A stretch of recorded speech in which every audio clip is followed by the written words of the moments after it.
What's up, everybody? It's the old man on the good ship Sea Lily, and coming to you on a bit of a chilly day. Whew! Just trying to warm up the cabin a little bit here.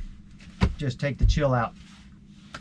So the main thing I want to talk about in this video is provisioning. The things I've done, a couple of tips that I've picked up that I will pass along.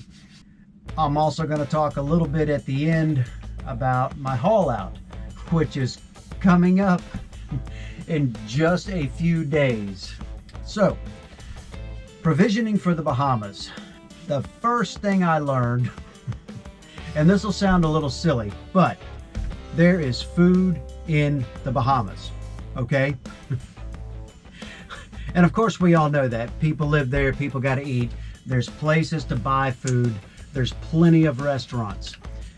Now, provisioning is a very personal thing. Everybody's appetite is different. Everybody's food preferences are different, what you like, and that will affect everything about the budget you have for provisioning, of course.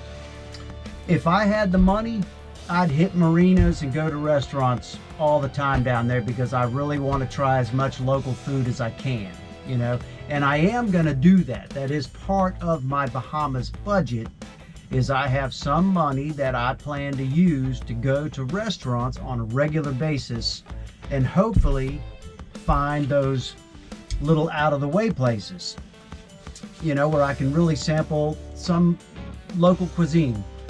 But for cruisers who are going to be going off grid, and I use that term loosely, but for those who are going to be in the smaller islands a lot, down in the chains, away from the main ports of whatever group you're in, or if you're hitting some of the out islands like Little San Juan and Cat Island and Long Island, there's a lot of places there where food is just really not that easy to come by. And if you're going to spend some weeks and months of the season away from the major places, you do need to stock up a little bit, obviously.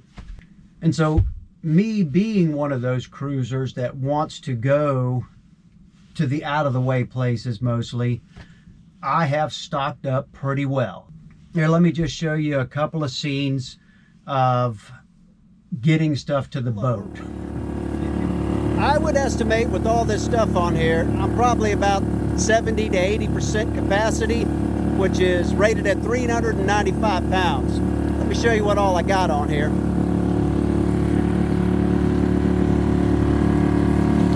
I got 3 crates full of stuff up here.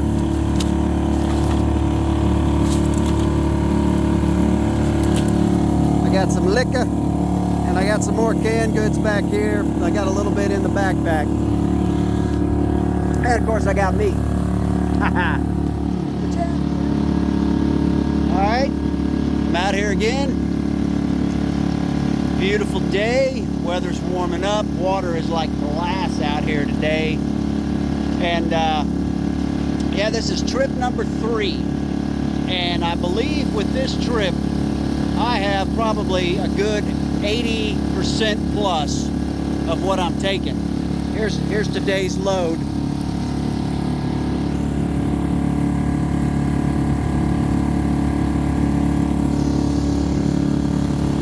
Yep, gonna get over to the boat, get this on board, and we'll do a little more filming.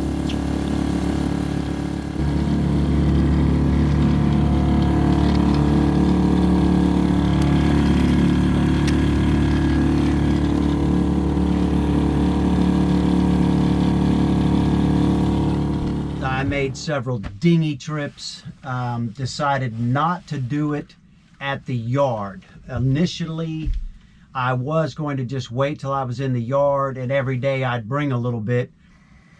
But I decided I didn't want to take my yard time with trying to figure out where I was going to put everything.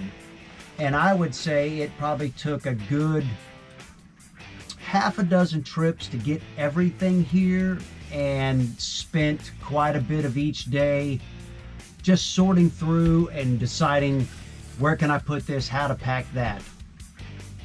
as you can see in some of this clips right here, how I packed a lot of that stuff. This stuff here is actually the first 30 days or so worth of food, along with what's already in the ice box, and it's going to go in the ice box. And so yeah, that's my ready to go stuff. You know, this is what I'll first be digging into.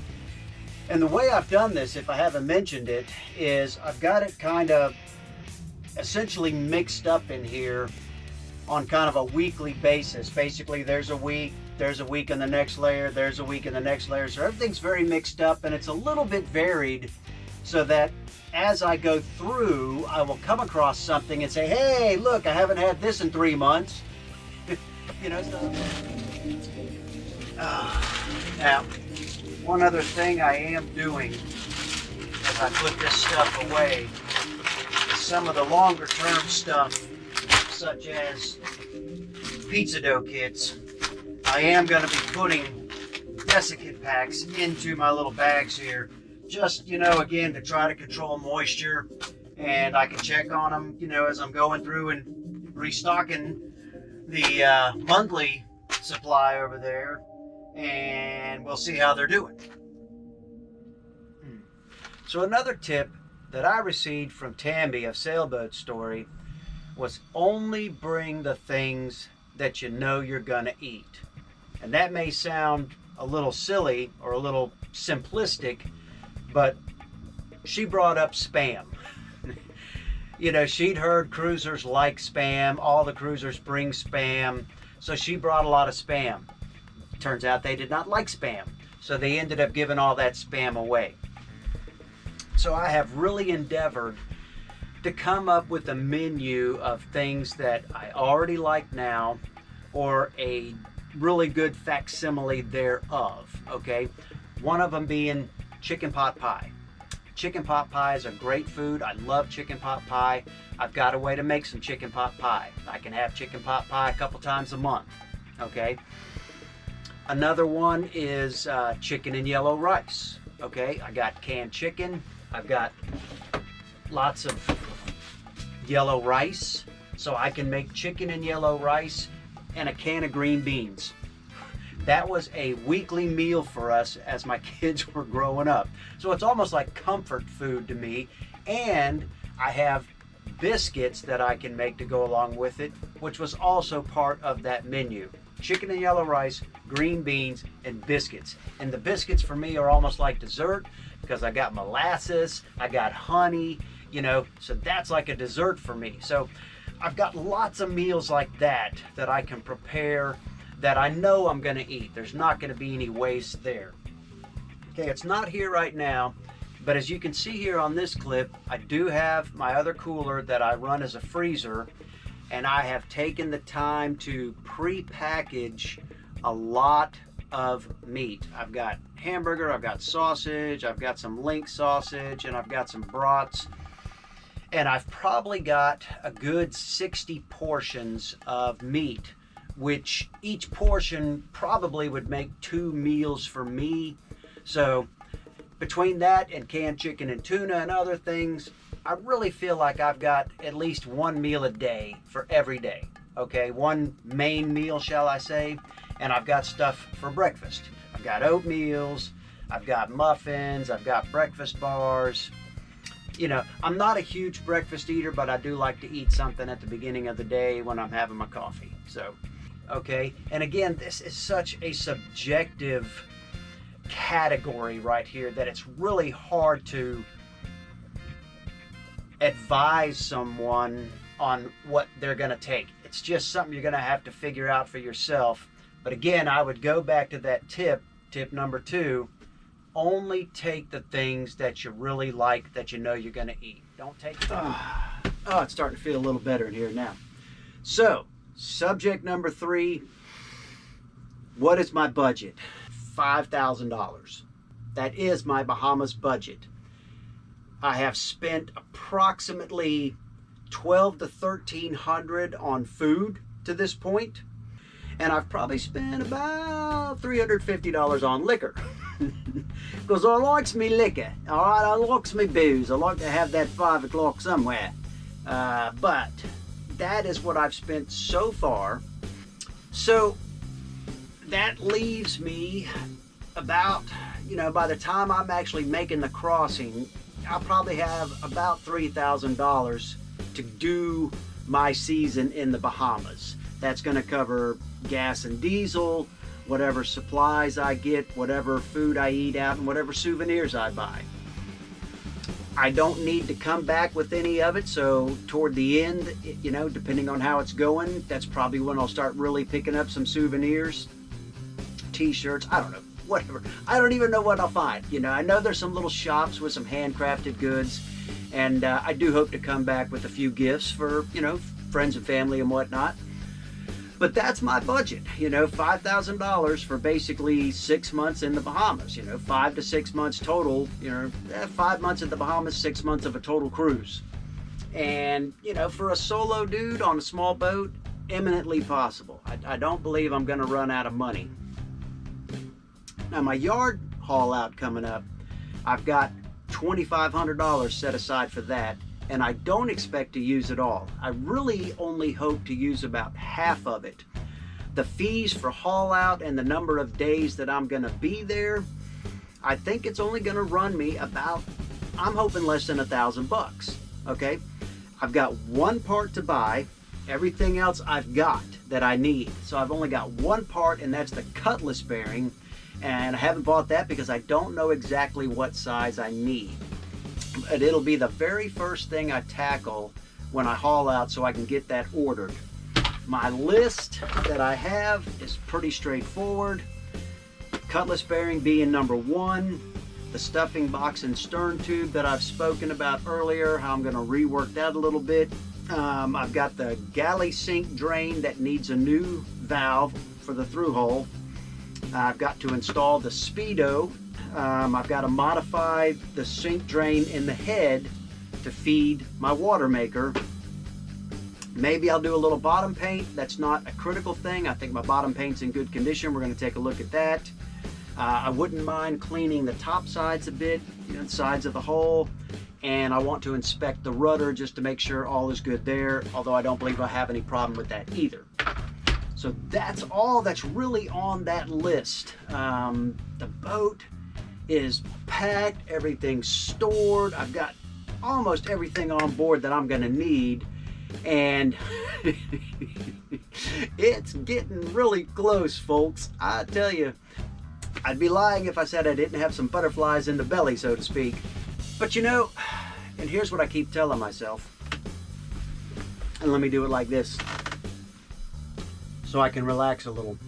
I am not on a schedule. There is no schedule. The only schedule I have at this point is to be at Green Cove on Friday for my haul out.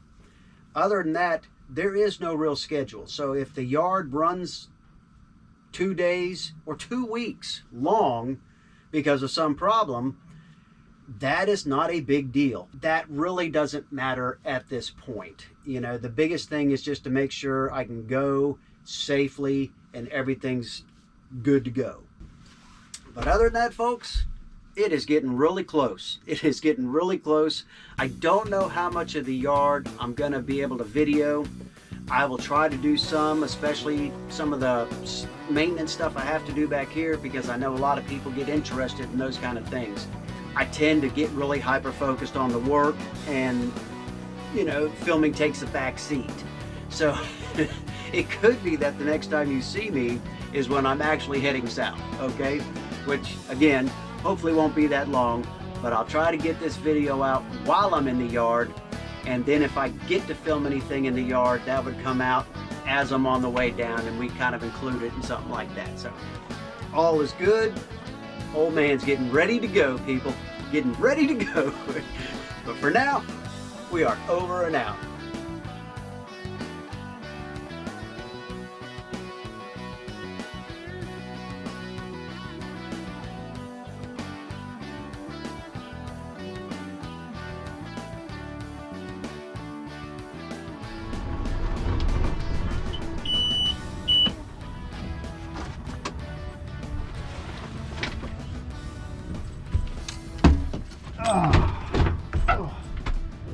the sun's coming out a little bit.